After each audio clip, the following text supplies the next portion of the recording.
Well met, everyone, to Centrifuge Governance Call 28.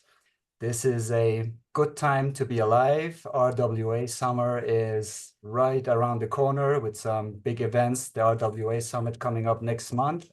We have a lot of awesome proposals in our DAO, and the sun was shining for 5 minutes here in Ireland, so it's a good time. Everyone's happy. So the this is our governance call where everyone is welcome, and we encourage everyone to participate in the discussions, ask questions, and engage in these topics. And there's no such thing as stupid question. There's no one who is going to laugh at you. You have my word that I'll wait until after the call. So please do participate in the discussions. There are some important ones coming up in this call, and it's mainly related to our treasury and something that we have discussed for a very long time. So the agenda for today is that right after the governance update, there is going to be an update from Lucas. And then we are going to talk about some of the proposals that are live. There is the Treasury Advisory Group that is asking for a mandate. And then there is a proposal to a follow-up proposal to the RWA Lending Market to bootstrap the liquidity. And then there's also going to be a talk about the goals and objectives on resource allocation. So I'm going to go through the governance update really quickly so we can get the topic started. Now, since our last call, there are 3 proposals that have ended, all Treasury proposals, and they are CP102, which was the one for depositing additional CFG into the Hydra Omnipool, requesting 750K. That one passed. And then there was CP103, which was another Treasury proposal to build the RWA Lending Market, asking for 606K CFG. This one also passed. And then there was CP1012, which was the integration of Centrifuge into Tangem and to get 500 branded wallets. This one did not pass. So it was a very even vote throughout, but eventually it didn't pass the token holder vote. So, and as for ongoing proposals, there are these 2 that I already mentioned that are on the agenda, which is the CP106 for bootstrapping the RWA lending market, and the CP107, which is the mandate to the Treasury Advisory Group. So we're going to cover all of those in the call here today.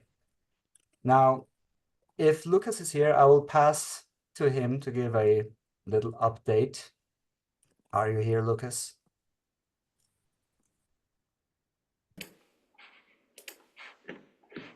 Yes, I am. Hey. All right. Let's turn on my camera. Can I actually share? Yeah, I think I can share content. 1 second. Reading here.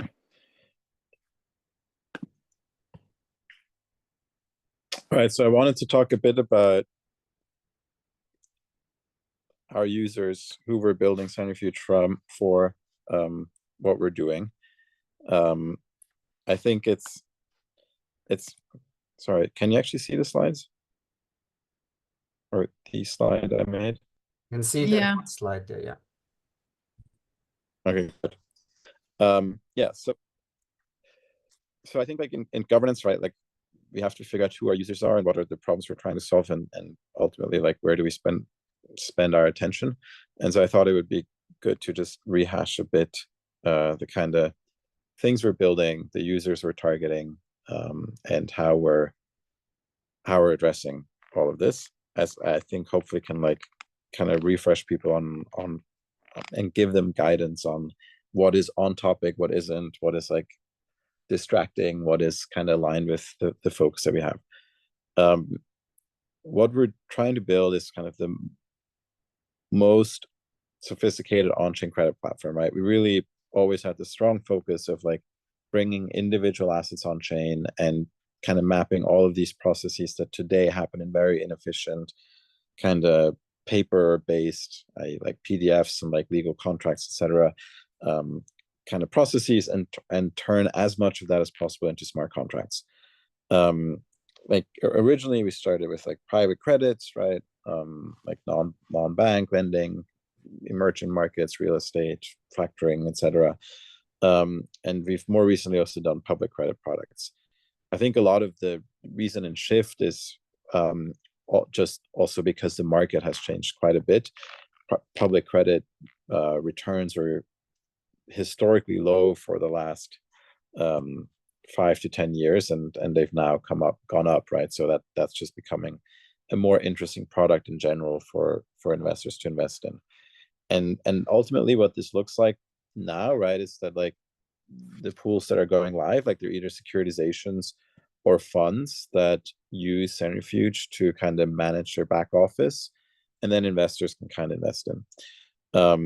So what do we need to do to kind of be successful? The typical buyers of our product are mostly DAOs and DeFi protocols by a large margin. I think about what is it, like 95% fit into that bucket, or maybe 90%, 85%. And then we have kind of crypto projects, crypto project treasuries, like the Gnosis. Actually, the Gnosis technically is also a DAO investment, right? But in the end, right, like the average investment is well north of $100 million, and most of the pools that are live now actually are not open to kind of smaller investments. Like the minimum in the BVI based structures that Anemoy is using, for example, is 100,000. The Block Tower stuff is a partnership exclusively with Maker, where Maker is the only lender. So kind of right, like the buy side sort of Centrifuge. That's usually those are pretty large professional investors. So that's maybe like one thing to kind of think about as we're talking about what features do we build, what do we spend our treasury on, right? What is the kind of messaging we want to put out? Ultimately, the messaging we want to put out is a messaging that speaks to these institutional investors, speaks to DeFi, to these DeFi protocols.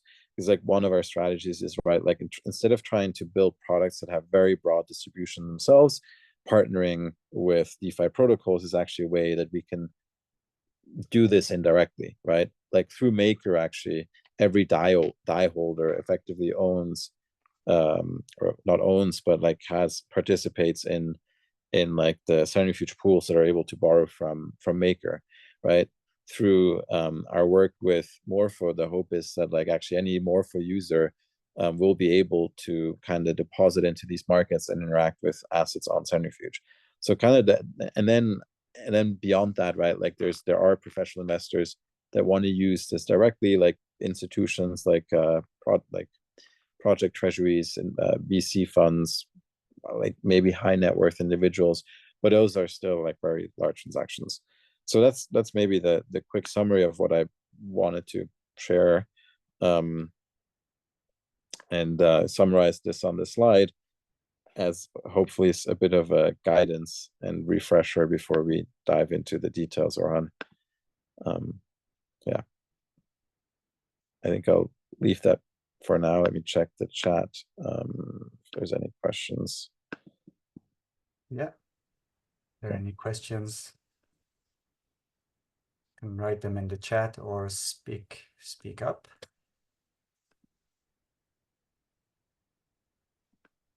Cool. Okay. Good. Then I'm very excited, and I think this will be like maybe also a good way to segue into the Treasury Advisory Group, I guess, which is next, Orhan, right? I think that'll, as obviously like how we spend the money is, it should be aligned with kind of the goals we have as a DAO. So yeah, maybe happy to move on to that. Right. Cool. Shall I take it away? Go ahead, Kate. We'll move on to Treasury. Well, this awkward bit when you're sharing. Okay. So here we are I'm going to start presenting about the new RFC that appeared on the forum last Friday, which is called Give a Mandate to Form the Treasury Advisory Group, or the TAG, which I think I'll be calling it most of the time.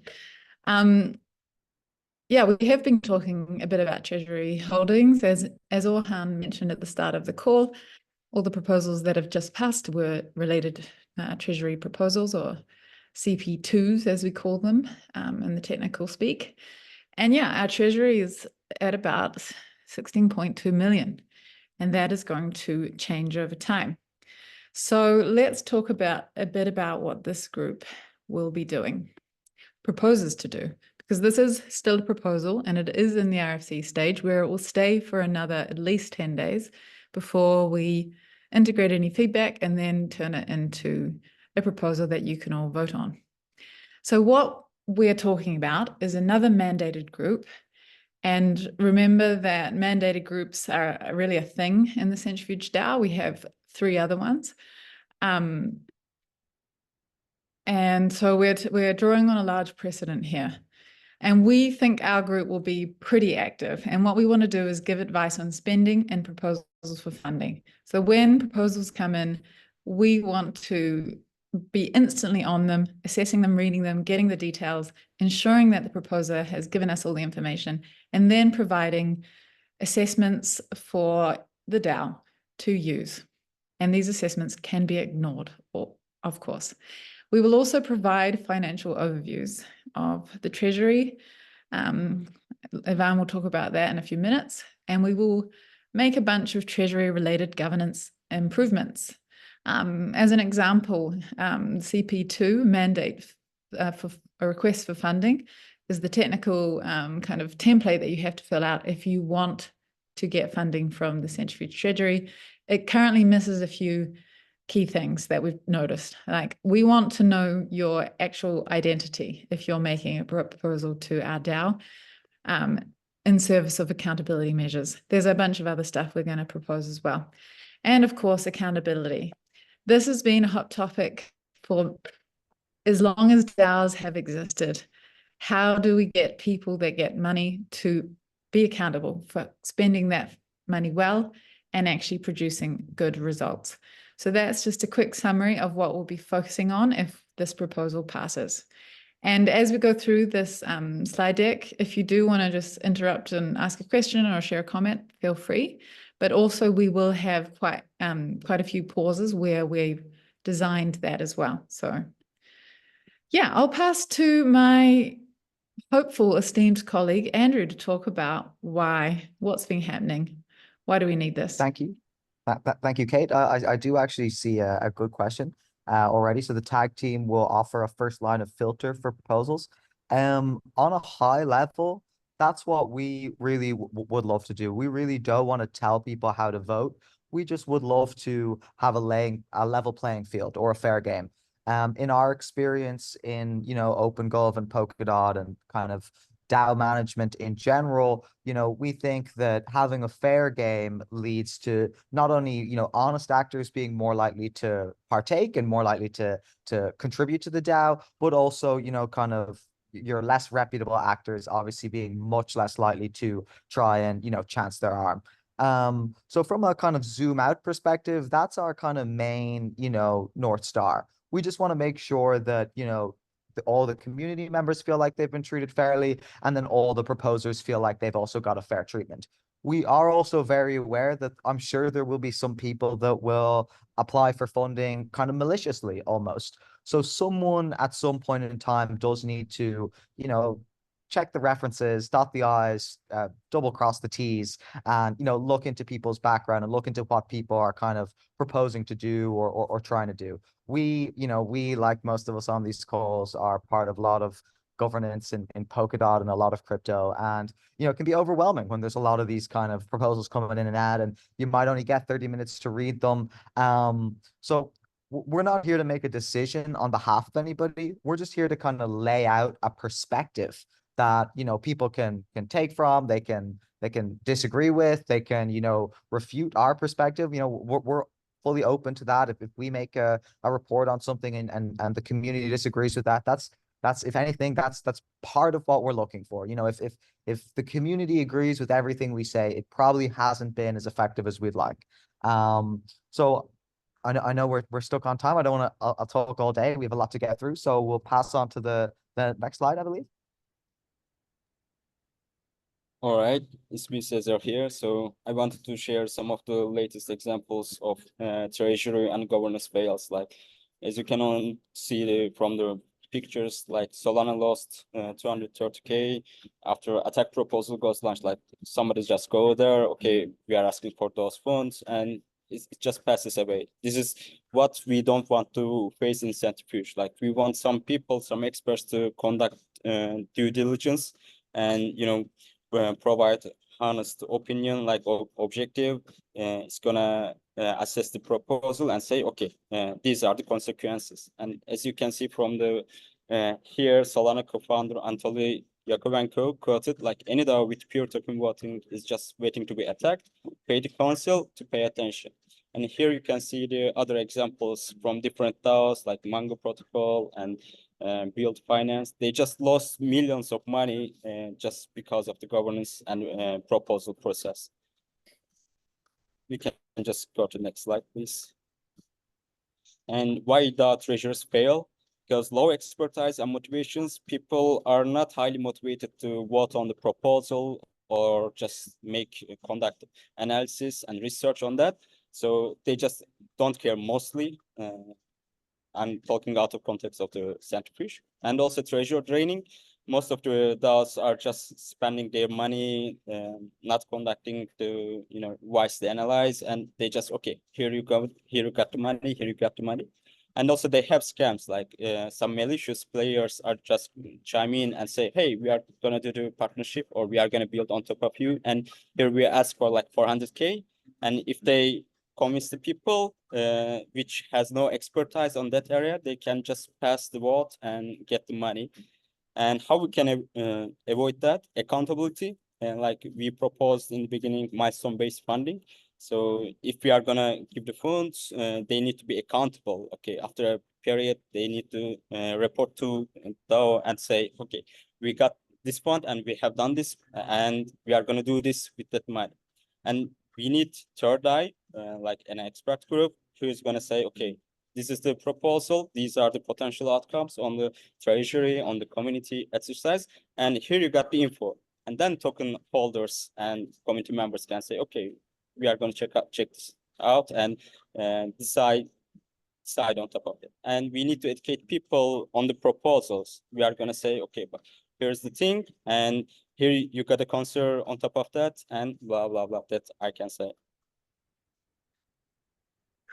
Cool, thanks very much, Andrew and Cesar. So now we're gonna move from why you should consider us, into what a little bit of our work might look like, because information is super important in thinking about the treasury over time. So I'll pass to Ivan. Yeah, hello everyone, this is my projection of CFG treasury based on the block rewards, which is 3% of the total supply per year, and of growing of TVL to up to 1 billion. So as you can see, for the next year, we'll have $50 million in CFG treasury with the actual CFG price, and that will be 32 million of CFG tokens. So protocols fee, as you can see, with 1 billion will earn around $270K of dollars, which I think that will not be sufficient to be self-sustainable. And on the next slide,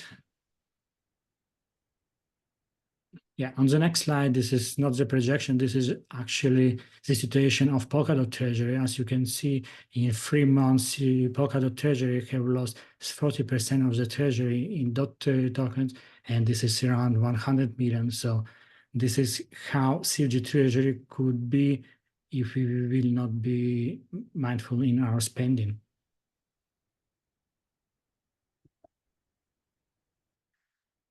Cool.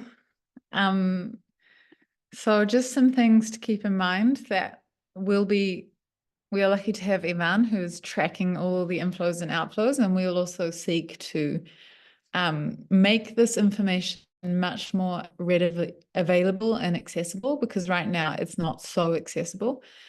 But yeah, we wanted to just say a little bit about us and our backgrounds so that you can know, you can do your due diligence on us. I'll put my, I don't really use LinkedIn, but I'll put something into the chat so you can check up on me. But I'm Kate. You've probably seen me around if you've been in these calls. I work for the Centrifuge Network Foundation, mostly working on the DAO and governance. Before this, I've had a lot of experience in what's known as participatory resource allocation, pre-DAO world, and building software for this purpose, and have been involved in some of the earliest DAOs that were basically funding DAOs. And one fun fact that you should know about me is that my dream job in life is to be a bibliotherapist. And this is when someone's having like a life problem or just some issues, and then a bibliotherapist like gives them like the perfect book to help them with their struggles. So I've already got like 7 clients not playing. So one day I hope this is my full-time gig. I'll pass to you, Ivan. Who are you? Tell us. Yeah, this is a really good question. Since that I joined Centrifuge 3 years ago from the simple token holder. After I became ambassador, I was author and co-author of important proposals such as block rewards. Also worked on reducing of CFG rewards for Tin Lake. I traced almost all minting and all proposals that have been on Centrifuge since 2021. And yeah, I think that I understand not badly how Centrifuge can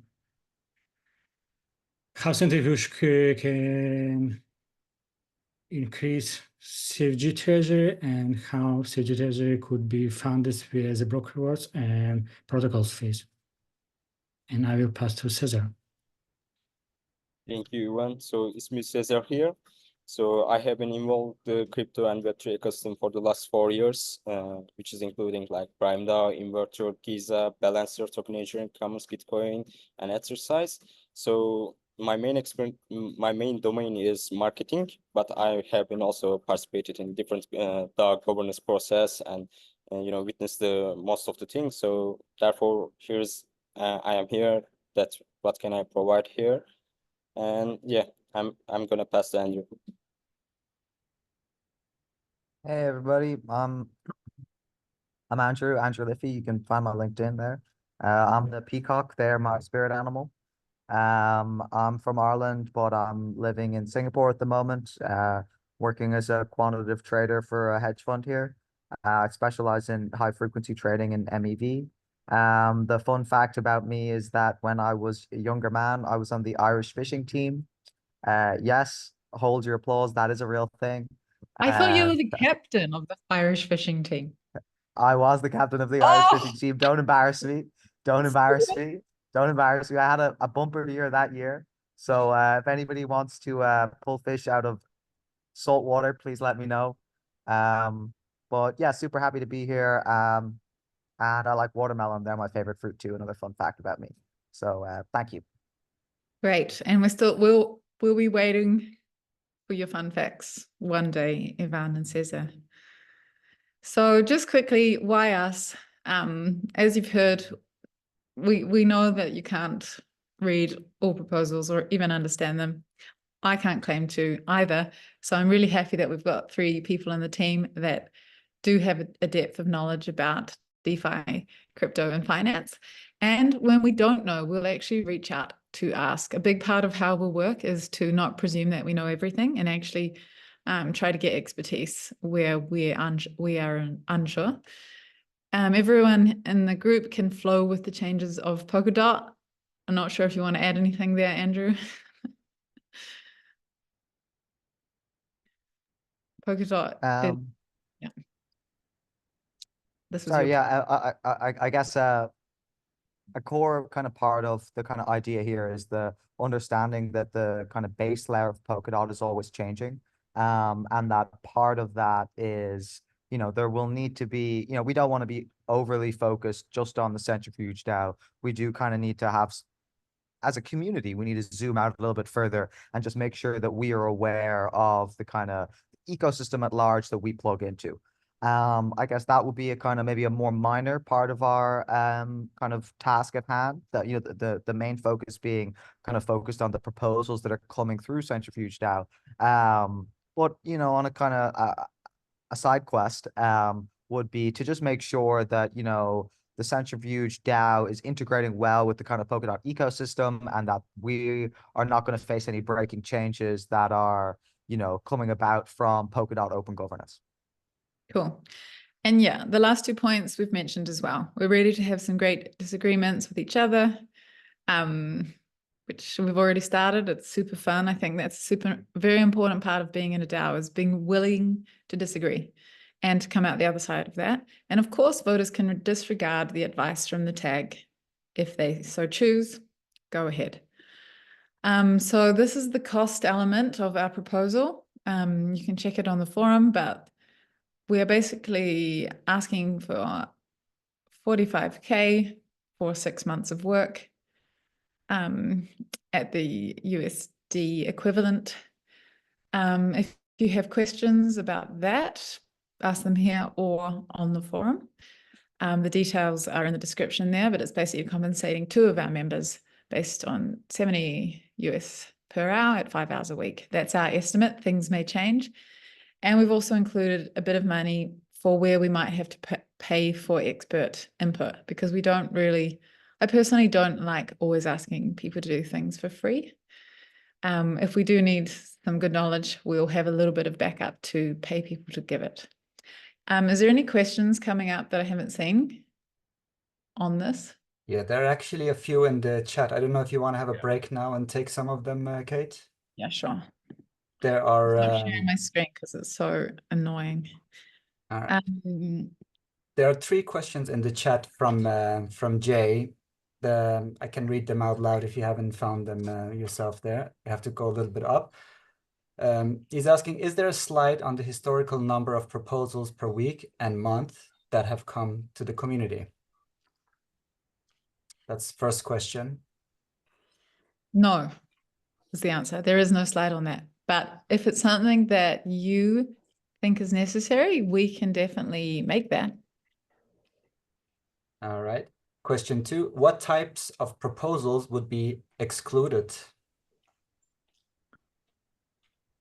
That's a good Well, question. anything that, and I kind of, this is more from my past life, and anyone who follows me on Twitter will see I do this a lot, but anything that we kind of directly vote on, you know, if I spin up a hedge fund, I can't vote on that, obviously. So anything that kind of we would be, anything that would positively affect us, we really should be reporting on. Generally how, you know, you get past that in finance is like disclosures. So, you know, it's not, you know, if there's no interest, there's no conflict, is the famous saying. But, you know, we will obviously disclose anything that, you know, we benefit from directly of any of these proposals.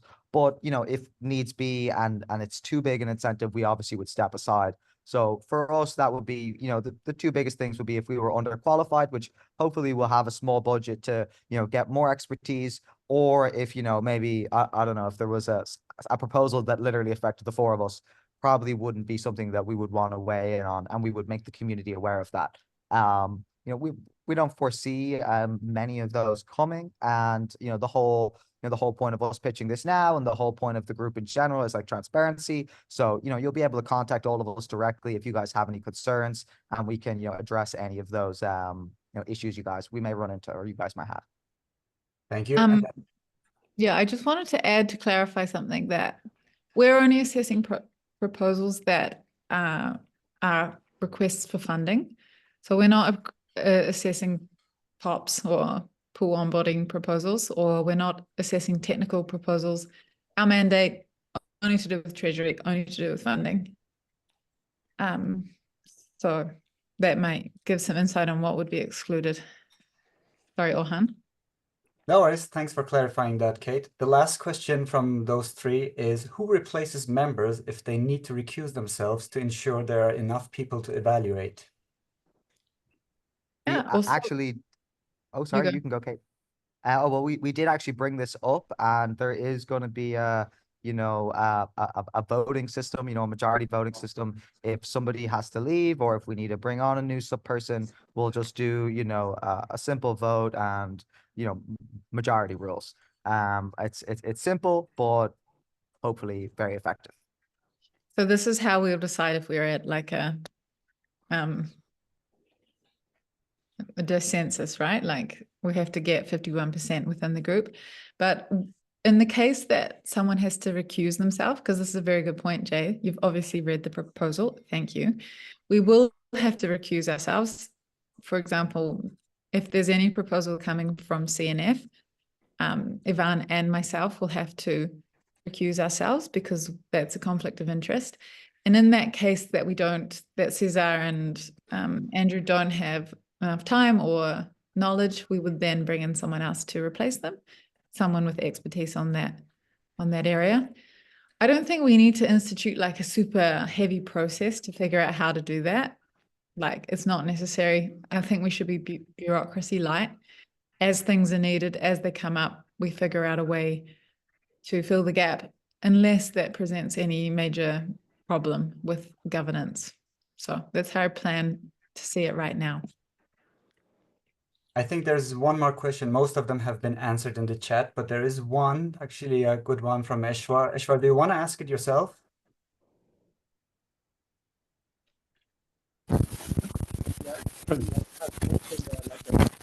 It looks like you have a very bad connection. Don't worry, I'll read it out loud. Yeah. Saying, will there be a guidance that is available to projects or parties interested in putting up proposals that will, and what will be the criteria of allocations available for funding and minimum requirements to pass the first pass from the team? I think what he's asking is whether there is going to be support for proposal, or you're going to only assess, or will you help people actually create them? That's how I read it. Yeah, so we won't help people create them. We will just be on the assessment end. But I think importantly, our work will help, like the outputs of our work will help people. So the first deliverable that we'll work on, which we're going to talk about after this, is to produce goals and objectives and priorities as an RFC. So that will help a proposer know like, oh yeah, if I propose this thing, it's got a chance. So the artifacts and the information we produce the goal is that helps proposers.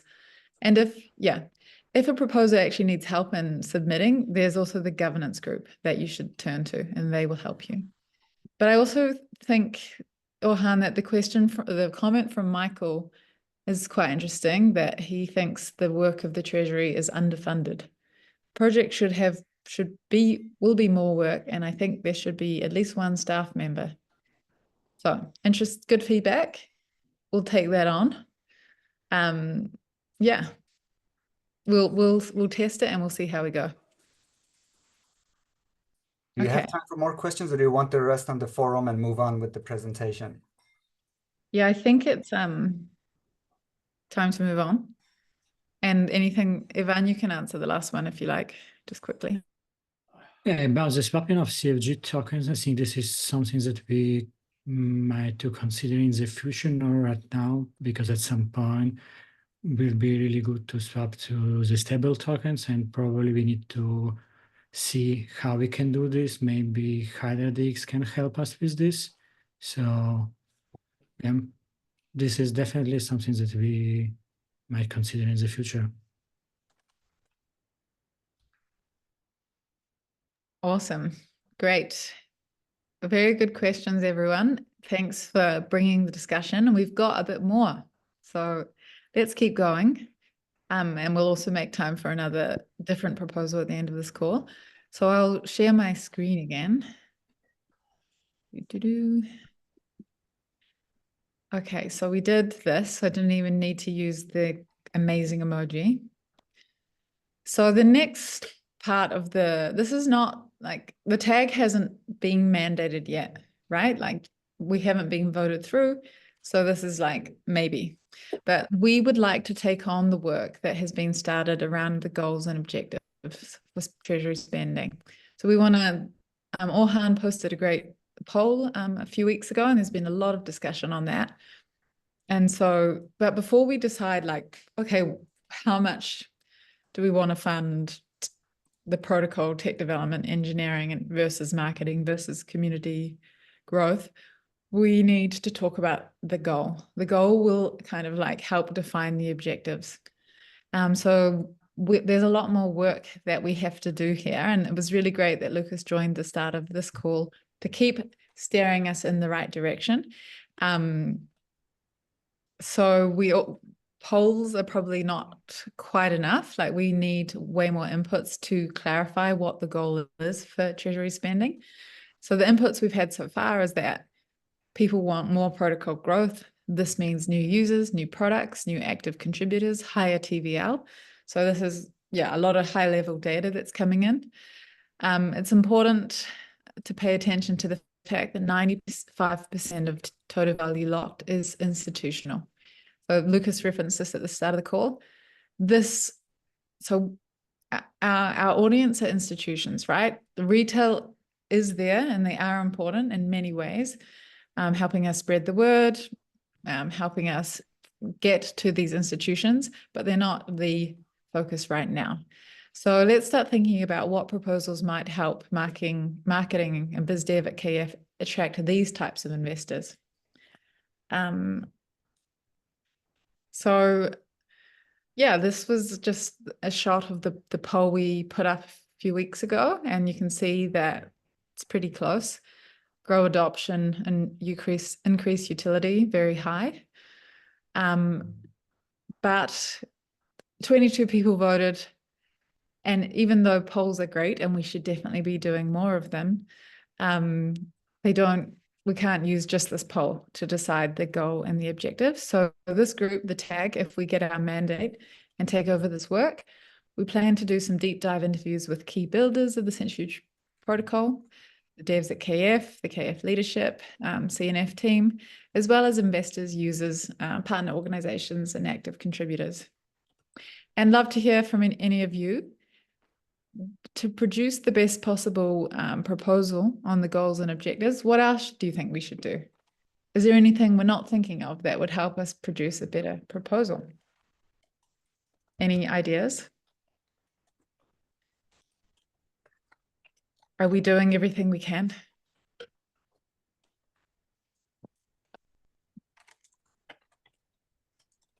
Okay, I'm assuming yes. I'll keep going. We're almost done hearing me talk. Okay, so yes, the best part, we're there. All of you in the call have been around Centrifuge DAO for a while, and we want to start just brainstorming because we don't want to turn into the group that is just dictating. We really want input from you. So based on the info we've given you so far and the conversation that we've had in this call, we'd love to hear from you. Like, what are you thinking about when you think about proposals for funding that you think would bring growth, users, tech quality, security to the Centrifuge protocol, and why? So there's some random example ones there, totally random, that people thought, okay, this would be something that I think would both meet the needs of Centrifuge in targeting institutions and actually help with growth. So what we're going to do now, it's like the funnest thing ever, is go into breakouts and for you to just have a go at answering this question. And there's no judgment, there's no right answers. Just spend 6 minutes in a breakout chatting, basically. I know it's someone will have Andrew in their group and he will talk for the whole time. So if you're in Andrew's group, you don't need to worry at all. Also me. Orhan, how are we going with these breakout rooms? We are practically there. I just need to know how long do we need people to be in the breakout? 5 minutes? 6, please. 6 minutes, all right.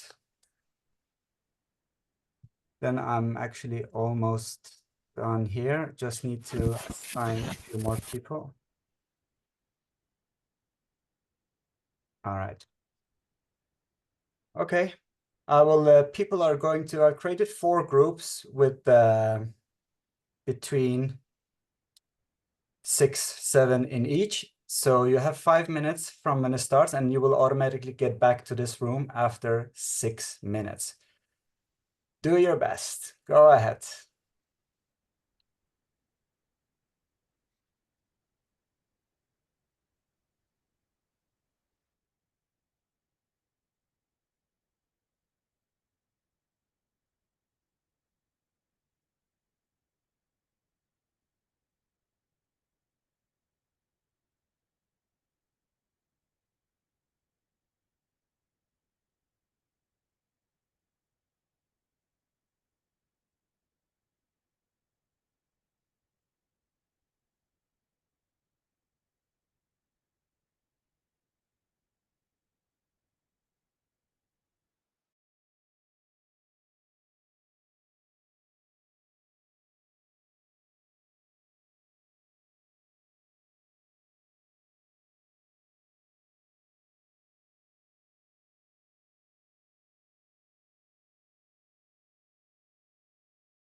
Bones on Centrifuge. That I think is absolutely massive.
Awesome. That was a really good breakout room. Did anyone else have fun? That Any- 5 minutes flew by. Yeah. Do we have any good proposal ideas that would bring good stuff? think Like we can spend Ryan, like 2 minutes on this, then we need to move on to the next part of the agenda. So yeah, 2 minutes, folks. Go ahead.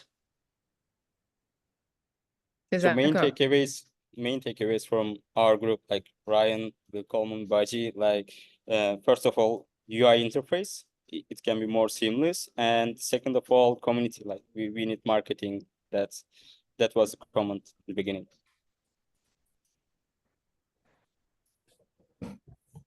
Anyone else want to sum up some interesting things they talked about in their respective groups? Then you still have some time now. There's someone from In our group, Jay, go ahead. yeah, definitely. We had a very interesting discussion around the type of work that could be, brought to the community from BD, right? So like the opportunity to set up bounties for business development where community members can essentially be part of the BD team to go try to find quality issuers and bring them on chain, or investors in some way, or maybe even the full package, right? Like we have Clayton, who really wants us to be live on their chain. And so maybe it's like someone works with Clayton to find an issuer, to find investors, and bring the entire package. And they definitely deserve some compensation from that, from the Treasury.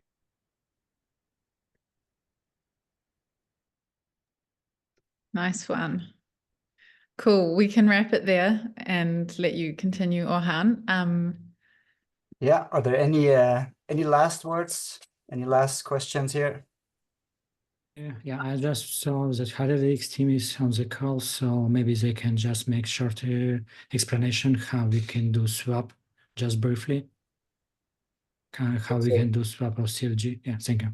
Sure. So hello everyone. Thanks for having me. Super interesting conversations. So we can easily replicate the same thing what Polkadot Treasury and Polkadot Fellowship is already doing with us, when basically by governance vote there was approved continuous sell of 3.4 million of DOT via our DCA feature in like very small increments of, I think it's like 2 DOT or something like that. So the price impact of every single order is like really like abysmal, like pretty much zero, as it's like $10 happening like every couple of minutes. Spread it over the time.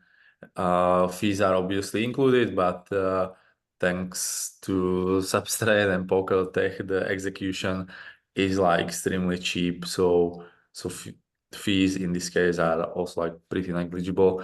And then it depends on the Centrifuge community itself and your decision or community consensus into what asset you wanna diversify your treasury. That's completely up to you.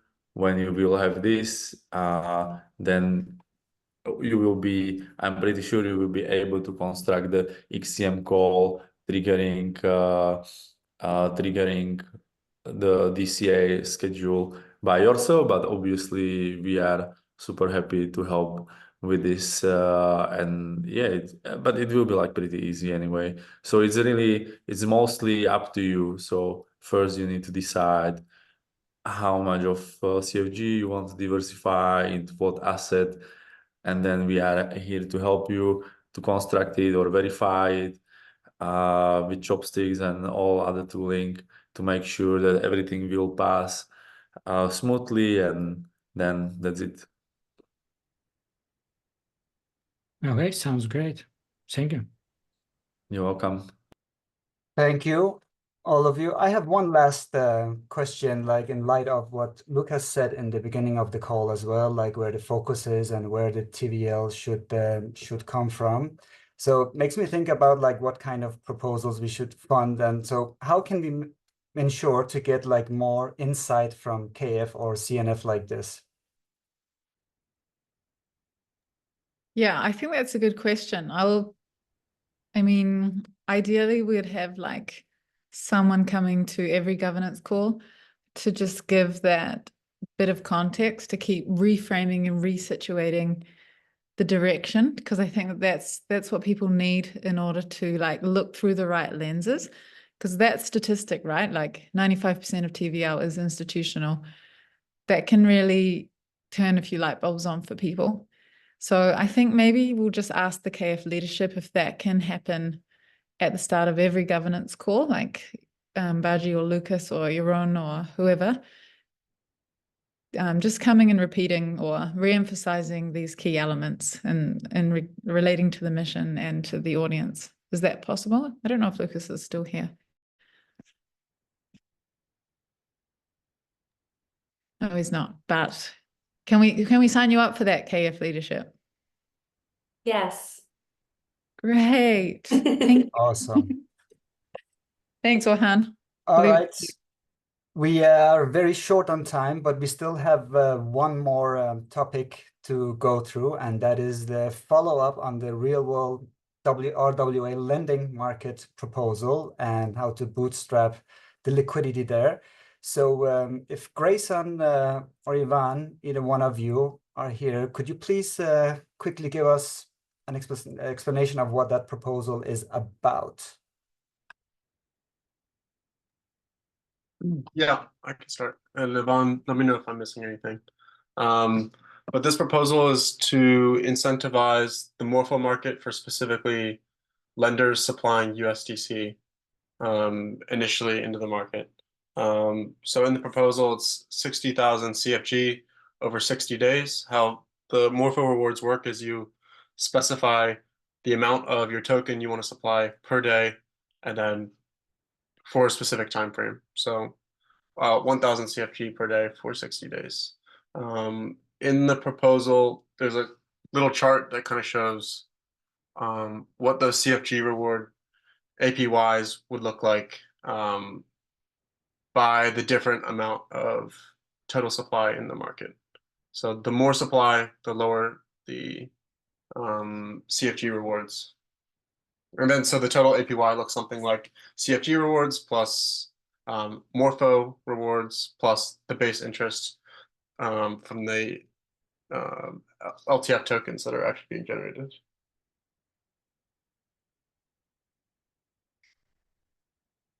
Thank you, Grayson. Ivan, do you have anything to add here? No, Grayson covers almost all. All right. I have one small comment to attach to the TAG, the Treasury Advisory Group proposal, that's more related to the governance process of it. There's going to be an on-chain vote requesting those funds mentioned in the proposal for the first 6 months, I believe it was. And if that vote passes on-chain and any CFG token holder can vote on it, then the funding will be given for those first 6 months and the mandate will be received. So there's only going to be one on-chain vote for that proposal. So after the RFC period, just wanted to add that. So as a last word, I heard some of you mention that these breakout rooms were good, and I think we should try it like more going forward to include more people in these discussions. So rather than it being some people not wanting or to say something during the call, that they have like a room to do it in a smaller audience. I think that adds value as well. So this is something that we will keep in mind going forward for sure. So it was an epic call. I enjoyed it thoroughly. I hope you did the same. It was a pleasure hanging out with you, spending 1 hour of my life with you. That was very nice. Are there any final thoughts, closing questions, anything before we wrap up the call? Sounds like you all agree with me.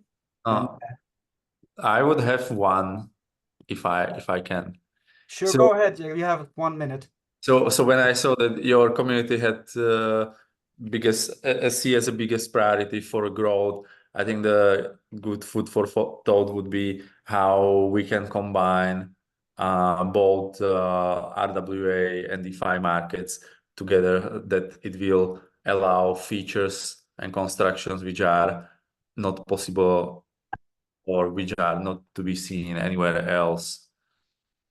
Something like, let's say, tokenized treasuries passing yield for DCAing Bitcoin, which can be then withdrawn through the Hydra, and I interlay as a good old RAW bioeco RAW Bitcoin, you know, or something like that, which could be like fully automated, nice example of composability, and also highly functional as a product, even for the institutions. Great input. Thank you, Jacob. Would you actually mind typing this in the proposal post on the forum for this particular proposal for the Treasury Advisory Group? I don't know if it's in the chat. Ivan, do you have the link there? Yeah. Always faster than me. I think it's more about goals and adoption. Yeah, okay. Once the Oh. RFC is live, Jacob will send it to you and you can put it in the comments there. But otherwise, yeah, I'll say thanks to everyone for joining. Thanks for participating. This is how to DAO. This is how Cheers. it's done. I agree. Thanks for coming, folks. Bye, everyone. Next time. Bye. Bye, Everyone.